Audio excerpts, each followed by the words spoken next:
क्या है आपका होस्ट एंड दोस्त नीरज लेकर के साथियों ईवीएस के महत्वपूर्ण टॉपिक को। साथियों आज इसमें हम जानने वाले हैं जो सभी बीमारियां जो सीटेट में आपसे पूछी जाती हैं, जैसे कि वायरस से होने वाली बीमारी, बैक्टीरिया से होने वाली बीमारी है ना, प्रोटोजोआ से बीमारी। तो साथियों इन सभी बीमारियों के लिए हम जानेंगे और इनके लिए साथियों हम एक ट्रिक से भी जानेंगे। तो साथियों मोस्ट वेलकम है आप सभी भावी शिक्षकों और मेरे प्यारे भाइयों बहनों का आपके अपने यूट्यूब चैनल श्री गुरु अकेडमी पर, जहाँ हम करते हैं आपके सभी टीचिंग एग्जाम्स की फ्री तैयारी कराने का वादा। जी हाँ साथियों, चलते हैं और वीडियो को शुरू करते हैं। इससे पहले फ्रेंड्स आपसे रिक्वेस्ट है कि यदि आपने चैनल को सब्सक्राइब नहीं किया है तो आप सब्सक्राइब कर लें, बेल बटन को दबा दें। और साथियों ये पूरा मैटर पीडीएफ फॉर्मेट में प्राप्त करने के लिए आप हमारे टेलीग्राम चैनल को ज्वाइन कर लें, लिंक आपको डिस्क्रिप्शन में मिल जाएगा। साथियों चलते हैं, आपका बिल्कुल भी कीमती समय खराब नहीं करेंगे और वीडियो को शुरू करते हैं। देखते हैं साथियों बीमारियां। तो साथियों बीमारियों में जो इम्पोर्टेंट फैक्ट होते हैं ना, जो थ्योरी वाला थोड़ा सा पोर्शन है उसके लिए भी हम समझ लेते हैं, जिससे क्या है हमें जो प्रश्न है वो अच्छी तरीके से समझ में आ जाए। ठीक है साथियों, तो फ्रेंड्स मैं आपको बताऊं यहाँ पर हम ट्रिक से भी इन सभी बीमारियों के लिए याद करेंगे और ईजिली आपके लिए जो है 2 मिनट में याद हो जाएगा। ठीक है, देखते हैं क्या है। बीमारियां दो प्रकार की होती हैं, कौन कौन सी? एक जन्मजात होती हैं और जो है एक अर्जित या फिर इनके लिए हम उपार्जित जो है बोलते हैं। जन्मजात बीमारियां वे बीमारियां जो है सीधे माता पिता से बच्चे में जो है ट्रांसफर हो जाती हैं, है ना। जैसे कि हीमोफीलिया, इसमें क्या होता है रक्त का थक्का नहीं बनता और जो है वर्णांधता, है ना।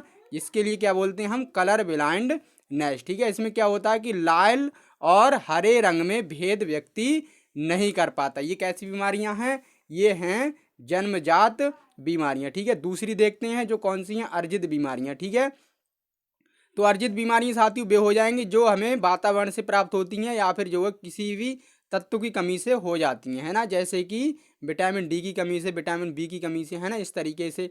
तो इसमें साथियों कौन कौन सी हैं? रतौंधी, पेचिश, है ना, छोटी माता, काली खांसी, ये जो है क्या हैं अर्जित या फिर उपार्जित बीमारियां, इनके लिए हम बोलते हैं। ठीक है, अब फ्रेंड्स क्या है जो अर्जित बीमारियां होती हैं ये भी दो प्रकार की होती हैं। ठीक है साथियों, शॉर्ट में मैं आपके लिए बस समझा दूंगा, बस आप जो है अपना कीमती वक्त का 2 मिनट मुझे जो है दे दीजिए। ठीक है, क्या है उपार्जित बीमारियां पुनः दो प्रकार की होती हैं, कौन कौन सी? एक संक्रामक और एक असंक्रामक। ठीक है, तो संक्रामक साथियों क्या होती हैं, जैसे कि आपको पता ही है पूरे हमारे देश में कोरोना फैला हुआ है ना, पूरे वर्ल्ड में फैला हुआ है, देश में ही क्या। तो फ्रेंड्स आपको पता हुआ है ना, तो कोरोना वाली जो बीमारी है वो क्या है, वो संक्रामक बीमारी है। वो बीमारी कैसी है? वो एक व्यक्ति से दूसरे व्यक्ति में जो है ट्रांसफर हो सकती है ना।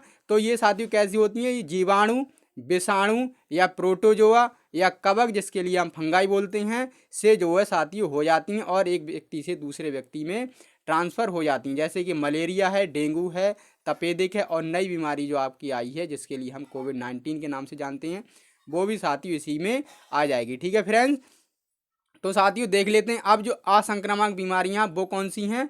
तो साथियों क्या है, ये बीमारियां वो होती हैं जैसे जो किसी अंग की खराबी से या फिर जैसे लूला लंगड़ा व्यक्ति हो जाता है ना, विकलांग जो व्यक्ति होते हैं वो किस बीमारी में आते हैं? वो जो है साथियों असंक्रामक बीमारी में आते हैं, जैसे कि भोजन के अभाव से इत्यादि ये जो बीमारियां फैल जाती हैं। ठीक है फ्रेंड्स, तो चलते हैं साथियों, अब हम देखते हैं जीवाणु जनित रोग, जो बैक्टीरिया से रोग होते हैं वो कौन कौन से होते हैं। ठीक है, तो इनमें साथियों कौन कौन से हैं? काली खांसी, निमोनिया, प्लेग, तपेदिक, कुष्ठ रोग जिसके लिए कोढ़ भी बोलते हैं, है ना, और टिटनेस, आंत्र ज्वर और डिप्थीरिया। ठीक है, हैजा और कालरा जिसके लिए दूसरे नाम से जाना जाता है। ठीक है, ये इत्यादि बीमारियां जो हैं ये किससे होती हैं? तो ये बैक्टीरिया या फिर जीवाणु से हो जाती हैं। ठीक है फ्रेंड्स, अब इसमें क्या है जो प्लेग है ये चूहों से फैलता है। फ्रेंड्स ये प्रश्न आप याद रखें, ये प्रश्न आपका जो है पूछा गया है एग्जाम में। ठीक है, तो अब देख लेते हैं फ्रेंड्स कुछ इंपोर्टेंट फैक्ट के बारे में। अब फ्रेंड्स मैं आपको बताऊं, जैसे ये बीमारियां हैं अब इन्हें याद करने में दिक्कत ये होती है कि कौन सी बीमारी किससे फैलती है ना, और सीधा सीधा ये आपसे जो है पूछता है। ठीक है, तो इनके लिए मैं आपके लिए एक ट्रिक भी लेकर के आया हूँ, तो बस आप जो है 1 मिनट तक तसल्ली बांध कर जो है देखते रहें, है ना, और आपके लिए मज़ा ही आ जाने वाला है आज। ठीक है साथियों, क्या है हैजा जो है दूषित मक्खी से या फिर जो है जल से, दूषित जल से जो है फैलता है। ठीक है, और जो आंत का बुखार होता है या जिसके लिए हम म्यादी बुखार बोलते हैं वो भी किससे? दूषित जल या फिर जो है खाने से फैलता है ना। आगे देख लेते हैं डिप्थीरिया, जिसके लिए हम कैसे काली खांसी, टिटनेस, बीमारियों को दूर करने के लिए DPT का टीका लगाया जाता है। ठीक है फ्रेंड्स, तो आप याद रखेंगे। और टीबी की बीमारी दूर करने के लिए BCG, जिसके लिए हम बोलते हैं बैसिलस कालमेट गोरेन का टीका जो है लगाया जाता है। ठीक है, टीबी की बीमारी को दूर करने के लिए। ठीक है फ्रेंड्स, आगे चलते हैं। अब हम फ्रेंड्स देखते हैं अपनी ट्रिक के बारे में कि जो बैक्टीरिया से होने वाले रोग हैं उनके लिए आखिर हम कैसे याद करेंगे। ठीक है, तो बस एक छोटी सी लाइन है, उसके लिए आप पढ़ेंगे, याद कर लेंगे। ठीक है, और इसका आप जो है 1 मिनट में रट्टा लगा देंगे। ठीक है, और आपके लिए क्या है साथियों, ईजिली जो है सभी बीमारियां याद हो जाएंगी। क्या है लाइन? GST पंडित का न्यू टीका है। क्या है? GST पंडित का न्यू टीका है। ठीक है फ्रेंड्स, इसके लिए आप याद करें, फिर से मैं बताता हूं एक बार, GST पंडित का न्यू टीका है। ठीक है, अब क्या है, पंडित का न्यू टीका कौन सा है? GST का है। ठीक है, तो अब देख लेते हैं, जी से कौन सा रोग हो जाएगा? गोनेरिया। ठीक है, S से हो जाएगा आपका सिफिलिस, T से हो जाएगा टाइफाइड, पा से हो जाएगा प्लेग, और D से हो जाएगा डिप्थीरिया। ठीक है फ्रेंड्स, देखा आपने, यानी ईजिली आपके लिए जितनी भी बीमारियां हो रही हैं किससे? बैक्टीरिया से, वो ईजिली आपके लिए याद हो जाएंगे। ठीक है, आगे देख लेते हैं हम, क्या है, ता से हो जाएगा आपका तपेदिक। ठीक है, और का से हो जाएगा काली खांसी, न्यू से हो जाएगा निमोनिया, टी से हो जाएगा आप टिटनेस, और का से हो जाएगा आपका कुष्ठ रोग। ठीक है, और है से सीधा सीधा हो गया क्या? तो हैजा। ठीक है फ्रेंड्स, देखा आपने, यानी 1 मिनट में आप जो है इतने सारे पॉइंट जो है याद कर सकते हैं। ठीक है, ईजिली आपके लिए याद हो जाएगा। ठीक है फ्रेंड्स, अब चलते हैं साथियों आगे। अब हम देखेंगे वायरस से जो बीमारियां होती हैं वो कौन कौन सी हैं, और कौन कौन से इनके जो है इंपॉर्टेंट फैक्ट हैं, उनके लिए हम देखने वाले हैं। ठीक है, विषाणु जनित रोग, यह रोग साथियों कौन से हैं? जैसे कि पीलिया, छोटी माता, चेचक, एड्स, फ्लू, खसरा, है ना, रेबीज, या फिर गलसुआ, डेंगू, पीलिया, या फिर चिकनगुनिया। ठीक है, ये बीमारी किससे हैं? तो ये हैं आपकी विषाणु से। ये इत्यादि बीमारी किससे हैं? आपकी वायरस। जैसे कि अभी जो है हमारा क्या, तो कोरोना वायरस जो है, जिसने जो है हमारी जो है बहुत ही ज़्यादा नुकसान कर दिया है फ्रेंड्स। तो आप क्या है, लॉकडाउन अभी भी थोड़ा बहुत लगा हुआ है, कहीं कहीं हट भी गया है ना, तो आप जो है तैयारी में लगे रहें, क्योंकि आपका जो CTET का एग्ज़ाम है वो उम्मीद है कि आपका जो है पूरी तरह से 5 जुलाई को कंडक्ट हो जाएगा फ्रेंड्स। तो आप मस्त रहें, ठीक है, व्यस्त रहें, और जो है तैयारी में लगे रहें। ठीक है, क्या है अगली ट्रिक? ठीक है, वायरस से होने वाले जो रोग हैं उनके लिए हम देखते हैं, उनके लिए ट्रिक से देखते हैं। कौन सी है वो ट्रिक? मज़ा ही आ जाएगा। ए चाचा इन्हें डांटो मत, खरे गाल पे छापो। क्या कह रहे हैं कि ये चाचा इन्हें डांटो मत, इन्हें तो खरे गाल पे छाप दो, इन्होंने तो जो है बहुत ही ज़्यादा बदतमीजी की है ना। ये साथी क्या है, एक ट्रिक है ना, एक लाइन है, इसके लिए आप याद रख लेंगे। क्या है? ए चाचा इन्हें डांटो मत, खरे गाल पे छापो। ठीक है, तो देख लेते हैं। ए से हो गया आपका एड्स, ठीक है, और चाचा से हो गया चेचक, इन्हें से हो गया इन्फ्लुएंजा, डा से हो गया डेंगू, और टो से हो गया आपका ट्रकोमा, मा से हो गया आपका मेनिंजाइटिस, और खा से हो गया आपका खसरा। ठीक है, एक लाइन है साथियों, जरा सी लाइन है, और जरा सी लाइन से आपका देखना कितनी जल्दी आपके लिए ईजिली याद हो जाएगा। ठीक है, क्या देखा हमने? ए चाचा इन्हें डांटो मत, खरे गाल पे छापो। ठीक है, ए से एड्स, चाचा से चेचक हो गया आपका, इन्हें से हो गया इन्फ्लुएंजा, और डा से हो गया डेंगू, टो से हो गया ट्रकोमा, माँ से हो गया आपका मेनिंजाइटिस, और खा से खसरा, रे से रेबीज, गाल से हो गया आपका गलसुआ, पे से पीलिया, और पो से हो गया आपका पोलियो। ठीक है, तो फ्रेंड्स जो पीलिया है वो दूषित जल से फैलता है, मैंने आपको बताया है ना।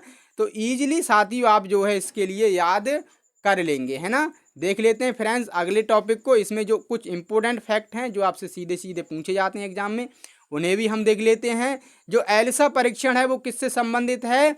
तो एलिसा परीक्षण आप याद रखें एड्स से संबंधित है। ठीक है, और पीलिया दूषित जल से फैलता है, पीलिया दूषित जल से फैलता है। इसमें साथियों क्या होता है, तो यूरिन में जो है बिलिरुबिन की मात्रा या बिलिरुबिन की मात्रा जो है बढ़ जाती है ना। जैसे जो यूरिन है वो पीले रंग का आने लगता है। ठीक है, क्या है आगे देखते हैं। पोलियो भी साथियों किससे, तो दूषित जल से फैल जाता है। ठीक है, या फिर जो है दूषित भोजन से जो है ये फैलता है, कौन सा? पोलियो। और रेबीज, तो रेबीज साथियों फैलता है कुछ जानवरों के काटने से, जैसे वो जानवर हैं आपके कुत्ता, घोड़ा, बंदर इत्यादि, है ना। और डेंगू और चिकनगुनिया आपके एडीज मच्छर। ठीक है, याद रखें नाम आप फ्रेंड्स, याद कर लें नाम के लिए। एडीज मच्छर से फैलता है कौन सा, तो डेंगू और चिकनगुनिया। ठीक है, तो याद कर लें इन फैक्ट्स के लिए साथियों। ठीक है, देख लेते हैं साथियों अगले। गलसुआ जो रोग होता है साथियों वो क्या होता है, आपको पता हुआ, कान जो है कान के नीचे सूजन आ जाती है ना, उसी के लिए हम क्या बोलते हैं, तो गलसुआ या फिर कनपड़े का रोग जो है हम इसके लिए बोलते हैं। ठीक है फ्रेंड्स, आगे देख लेते हैं प्रोटोजोआ जनित रोग, है ना। प्रोटोजोआ से जो रोग हो जाते हैं उनके लिए देख लेते हैं ये रोग साथी कौन कौन से हैं।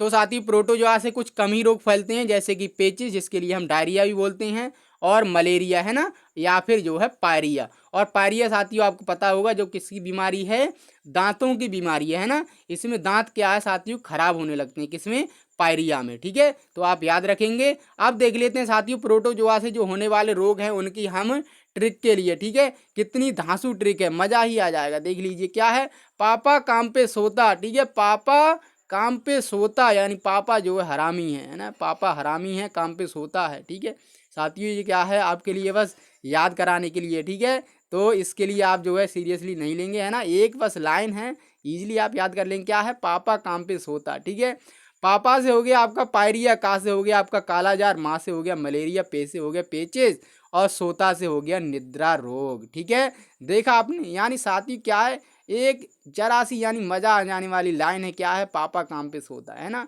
एक दो बार इसके लिए आप रिवाइज कर लीजिए और इजीली आपके लिए याद हो जाएगा। ठीक है फ्रेंड्स, देख लेते हैं कुछ इंपोर्टेंट फैक्ट के बारे में जो प्रोटोजोआ से होती हैं रोग, उनके बारे में, है ना।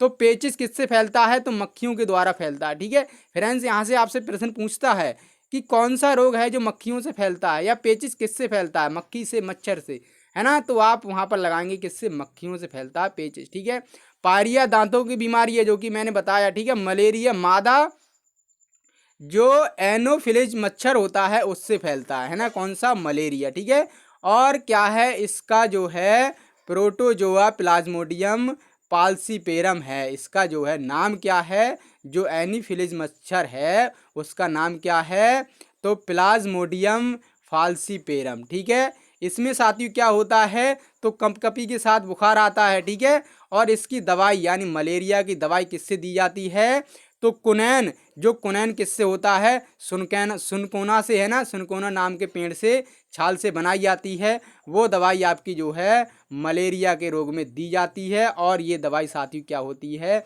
कड़वी होती है। तो पिछली बार साथियों आपका प्रश्न ये पूछा गया है। ठीक है, सीटेट आपका जो 2019 हुआ था उसमें सीधा सीधा प्रश्न पूछा गया था कि मलेरिया यानी वो कौन सा रोग है जिसमें क्या है, कुनैन से, और जो सिनकोना से प्राप्त होने वाली दवाई कुनैन है जो कड़वे रंग की होती है, यानी कड़वे स्वाद की होती है, वो दी जाती है, वो कौन सा रोग है। आप पेपर उठा के देख लें, आपके लिए मिल जाएगा ईवीएस में। ठीक है, तो साथियों आप याद कर लें, बहुत ही महत्वपूर्ण है। ठीक है, आगे हम देख लेते हैं, मच्छरों के जनन को रोकने के लिए ठहरे हुए पानी में तेल डाल दिया जाता है। ठीक है, यानी अगर हमें मच्छर जो है रोकने हैं तो उनके लिए क्या है, ठहरे हुए पानी में हम ऑयल डाल दें, जिससे क्या है, ठहरे हुए पानी का पृष्ठ तनाव कम हो जाता है, और जो है मच्छर पानी में डूब जाते हैं और मर जाते हैं। ठीक है फ्रेंड्स, आगे देख लेते हैं साथियों हम फफूंद यानी कि जो कवक फंगाई, ठीक है, जिससे जो रोग होते हैं वो कौन कौन से हैं। ठीक है, तो इसमें आपके लिए मिल जाएंगे दाद, खाज और अस्थमा। ठीक है, दाद, खाज और अस्थमा। अस्थमा क्या है साथियों, सांस की बीमारी है। ठीक है, अस्थमा क्या है, आपकी सांस की बीमारी है। फ्रेंड्स मैं आपको बताऊं, यहाँ जो फंगाई की हैं ना, जो कवक, इसके लिए हम फंगाई भी बोलते हैं, इससे जो होने वाले रोग हैं उनके लिए मैं ट्रिक नहीं लेकर के आया हूँ। अगर आपको लिए इसकी भी ट्रिक चाहिए तो आप कमेंट बॉक्स में ज़रूर बताएं, और साथियों इनके प्रश्नों के लिए आप अगली वीडियो को लिए इंतजार करें, और जो है साथियों मस्त रहें, पढ़ाई करते रहें, और साथियों क्या है, मिलते हैं अगली वीडियो में। तब तक के लिए मुझे नीरज को इजाज़त दीजिए। धन्यवाद साथियों।